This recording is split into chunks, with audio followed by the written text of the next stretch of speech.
My husband changed me, a person who had been avoiding relationships and was all alone in the world. I believed I could truly be happy with him. Yet, after we got married, he changed. It started with yelling, then progressed to shoving, and eventually, he would kick me out of the bed even when I had a high fever. This isn't the my husband I knew. Love turned into fear over time. I want to run away, but I'm also scared to leave. However, I knew I had to tell him in the end. Please, let's get a divorce. My name is Jonna, 29 years old. I'm a housewife who has been married to my husband Jack for 2 years. I lost my parents when I was young, and the grandmother who raised me passed away when I was in high school. I was truly alone in the world. After my grandmother's death, I became bad at interacting with people, simply because it hurts when they leave. So I didn't make any lovers or close friends and lived alone all my life. However, my current husband was the one who supported me.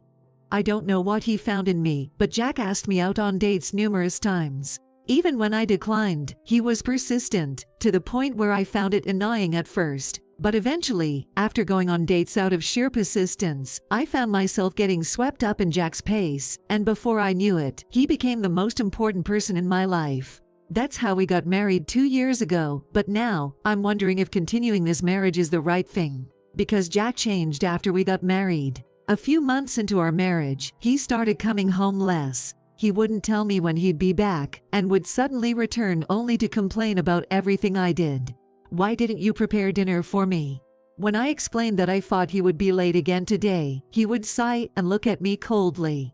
You're a housewife living on my money, and you can't even do the housework. What a wife you are. Saying that, he would grab his change of clothes and leave the house again. This happened several times, so I started preparing dinner even if he wasn't coming home. But then, he wouldn't come home for a week at a time. Maybe he got tired of me, or saw something he didn't like after we got married. I thought about this every day. I don't want to believe that the memories with the kind Jack were a lie. I don't want to be abandoned. I don't want to be alone. My mind is a mess. After half a year of living like this, I started to think that I couldn't go on this way. I don't want to be a burden to Jack, and this situation can't really be called a marriage. When Jack came home after a long while, I asked him if he wanted a divorce. He looked at me wide-eyed, surprised. It's not like that, Jonna. I've been late because of work. I've been so busy and stressed. I'm sorry for being cold the other day. Please don't say things like that. In a panic, Jack hugged me for the first time in months. Not realizing how busy his work was, I started to feel somewhat guilty. However, without him telling me, I can understand the difficulties Jack faces. I asked him to keep in touch more frequently and to talk to me when something happens. Of course, I promise. Seeing Jack smile, I felt relieved for the first time in a while. For a while, life seemed to go back to normal, as if my worries were unfounded. There were still days when Jack wouldn't come home, but he would keep in touch. Just only that made me happy. But the day on our first wedding anniversary, Jack canceled our plans and didn't show up at the restaurant we had reserved. I was really shocked since I didn't think he would cancel our anniversary. Of course, the reason was work. Trying to accept it because it was work-related didn't ease my sadness. I just wish you had told me earlier. When I told Jack this the day after our anniversary, he glared at me. Why would you say that? Don't you realize I'm working hard? I do appreciate that he's working. But I wished he had prioritized our anniversary. After I expressed this, Jack dropped a dish he was holding onto the floor. The sound of the breaking dish echoed through the room. I never knew you were such a selfish woman. It's a disappointment. Perhaps you had no intention of supporting me. You were just another woman who approached me for my fortune, weren't you? My mother-in-law, Jack's mom, was a self-made woman who started her own company. Jack and his brother work at her company. Because of this, Jack is seen as the future president of the company, and I was told when we started dating that many women had approached him for his money. You're the only one who truly loved me, Jonna. He used to say this happily. Of course, I've never once thought about his family's wealth. When I told him this, Jack looked at me with eyes full of disbelief. Then get a job. You're just complaining about my actions because you're bored. If you truly loved me, you could do it, right? I wondered if getting a job would solve the issue. However, I nodded to Jack's words. I didn't want him to think I was after his money, and more than anything, I didn't want to be abandoned. Maybe I was slowly losing my mind. I started to believe that Jack's anger was because I was hurting him. Eventually, I found a full-time job and started working. If I did some light cleaning before and after going to the office, I wouldn't get complaints about the household chores. Living almost like I was single, one day, I received a call from my mill. "Jonna, I heard you're working. What happened? You quit your job when you got married, right?" I replied with a wry smile, saying I had some time on my hands. My mill has always been very kind to me since we first met. As the CEO of her company, she's busy and we only meet a few times a year, but she always checks if I'm doing okay. I vividly remember how happy she looked when we went shopping together right after I got married, saying her dream had come true. I haven't asked for details, but apparently Jack had a sister who died in a tragic accident. Perhaps that is why she is so good to me, her daughter-in-law. Please make sure to talk to me if you're ever in trouble. Hearing my mill's kind words, I almost started crying. I have no memory of my parents, but I wonder if this is what having a mother feels like. It made me feel a bit warmer inside, and I didn't want to cause any trouble for my mill. Supporting my husband, the son of my mill, is my duty. Yet, I don't even know how to support him when he doesn't come home. Plus, ever since I started working, the allowance for living expenses has stopped being given. Of course, we can still live without it, but is this really okay? As I was thinking about this, I realized I was having the same problem again. Nothing has changed since those times. Maybe I shouldn't keep doing this after all. Thinking this, my husband came home to our house after a long absence. "Did you say something to Mom?" he asked me, and I told him about the phone call. Initially, he seemed a bit upset, but when he heard I hadn't mentioned anything to Mill, he relaxed and smiled. "That's my wife. Make sure you tell Mom we're getting along just fine." At his words, I asked him if we were really doing okay. "Jonna is doing a good job, so I can concentrate on my work as the next CEO of the company. Once you become the CEO's wife, I'll give you all the luxuries." His belief that these words would satisfy me made me feel sad. I didn't want to be the CEO's wife. I wanted to make a happy family with you. That's all I wanted. As I said this, I felt a shock on my cheek. My husband had hit me. "How dare you say that when I'm working so hard? I married you, and you just need to listen to me." He wasn't the man I knew anymore. Thinking this, tears started to flow. As I cried, he seemed to get even more irritated and said, "Wake me up when dinner is ready," then went straight to the bedroom. That day, I cooked dinner while crying, and we ate the tasteless meal in silence. From then on, it was hell. My husband started coming home more often, maybe because Mill said something, but he was very cold to me. It's not that I haven't considered leaving, but I didn't know if he would agree to a divorce, and I might get hit again. Since then, my husband has nudged me and even kicked me lightly. Because of this, when he is yelled at or his hand is raised, I reflexively freak out. Moreover, it was his idea for me to quit my job. Was letting me work just harassment? I have no idea what my husband wants to me. My only goal has become to be careful not to get yelled at by my husband.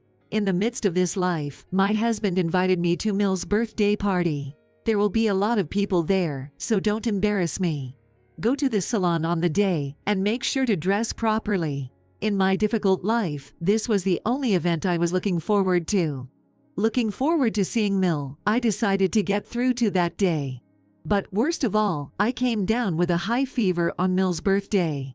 I have a 39-degree fever, it might go even higher, so I can't go to Mill's house. I told that, as expected, my husband yelled at me. "Don't get sick at important times. You're really useless." I apologized over and over, but he kicked me through the blanket multiple times. "I'm going ahead, so get ready and come to the house quickly." Even with a high fever, my husband urged me to come. I can't in this condition. Ignoring my murmured voice, he just left the house. I didn't know what would happen if I didn't go. I desperately did my makeup and fixed my hair, getting ready. But each movement was slow, and with my head spinning, everything took so much time. Before I knew it, over an hour had passed since my husband left the house. Waiting endlessly, I received a pressing call from him. Enough of this. Come to the celebration right now. Don't you dare embarrass me. I hurriedly called a taxi and arrived at my Mill's house. This should keep me from getting yelled at. That's what I thought, but upon arriving at my Mill's house, relatives and guests looked at me incredulously. "Jonna, your outfit." Even my Mill gave me a puzzled look upon noticing me. My reflection in the large mirror at my Mill's house met my eyes. My makeup and hair were a mess. Ragged would be the perfect word to describe my current state. I apologized to my Mill, who looked at me coldly, but she sighed in exasperation. "Jonna, you should leave my son." To this, my husband joined in with a pleased tone. "Come on, Mom, forgive her. Jonna just overslept. She even forgot your birthday." His words, far from being supportive, made me look down. Then there was a loud slap. When I quickly looked up, I saw that Mill had slapped my husband. "What? Why?" Looking incredulous, my husband stared at Mill. "Jack, you forced Jonna to come here, didn't you?" Despite her looking so ill, is that how a person should act? As my husband scrambled to argue, he was slapped again on the opposite cheek. "There's evidence of your affair. Maybe you'd like to explain that." Following this, my husband was led by Mill into the study room.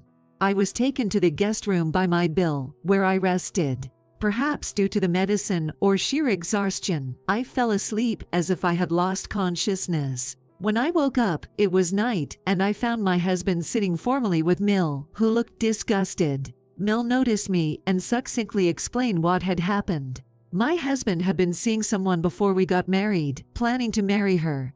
However, his girlfriend turned out to be a thief, stealing from Mill when she visited. Naturally, Mill banned her from the house and told my husband she would not support their marriage. So, he chose me as a camouflage.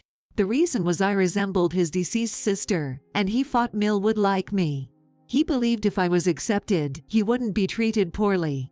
Mill didn't say much more, but surely my husband thought my docile nature would be easy to exploit. "My son was going to leave you when he became CEO. We only met a few times a year, Jonna, but every time we saw each other, you were kind of down, weren't you? That's why I investigated my son and your situation.